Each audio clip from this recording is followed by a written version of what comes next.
My name is Nicole Peck, and I am a victim of the lies of abortion. I do this all the time, and this is harder today. I had an abortion at the age of 15 out of fear and shame. The abortion caused me emotional, physical, and spiritual harm that I never was told could or would result. Unfortunately, the real truth about abortion was never provided to me. The abortion facility never performed a pregnancy test or explained the procedure to me. I was never told about the risks of abortion, such as death, breast cancer, endometriosis, and infertility. I didn't know the doctor that performed the abortion. I don't even know if he was a doctor or if the woman that helped him was a nurse. There was absolutely no counseling or compassion from the staff. There was no one there to hold my hand during or after the abortion. What I remember most vividly about the abortion is the sucking sound of the machine during it and feeling like my insides were going to be ripped out. They provided juice and cookies after the abortion. That was sympathy. And also antibiotics in case there was an infection. The staff did their jobs and took my money, and that was it. And that's the lie. That was not it. I felt like I had no other choice. I was a straight-A student, very active in school. I had dreams of college and a career. And that wasn't going to happen with the baby. Those are pretty selfish motives. But deep down, I really didn't want the abortion, but I saw no way out. I was scared and alone. Immediately after the abortion, I did feel relief. I thought I could move on. But that was far from the truth. Emotionally, I was distant and empty. I contemplated suicide in high school. My relationship with my boyfriend ended when we graduated, and I was in despair.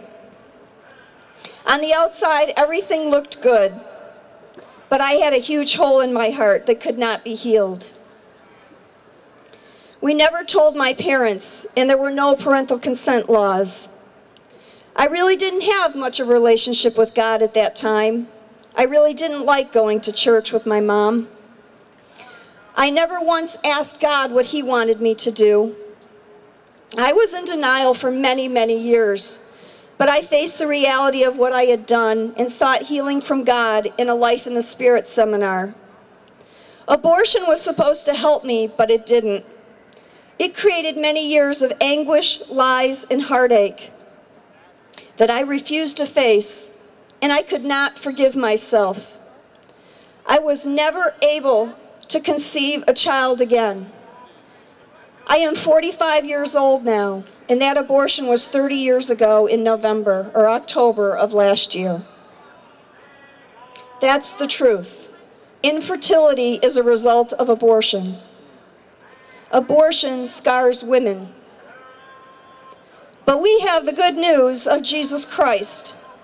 And I found help and healing and forgiveness and mercy through the Holy Spirit, through God the Father, and through His Son, Jesus Christ. I was finally able to forgive myself after many years. One of the most important aspects of my healing was naming my child, which many of us have done. And I placed him in God's loving arms. I always knew it was a boy, and I prayed for guidance in naming him. The Holy Spirit provided the name Peter. And I trust Peter is with God now, and he is smiling down on me and all of us who are witnessing to you today. We will be reunited in heaven. There is more to my story. The abortion was not the end. I too met a man that loves me for who I am, and not because I had an abortion. and God has blessed us with a little boy from Guatemala. And in his infinite wisdom, he gave him to us on Mother's Day of last year. God has a plan for every one of us, and he has blessed us in a way I could have never envisioned. And that blessing is life, and life for both the born and unborn.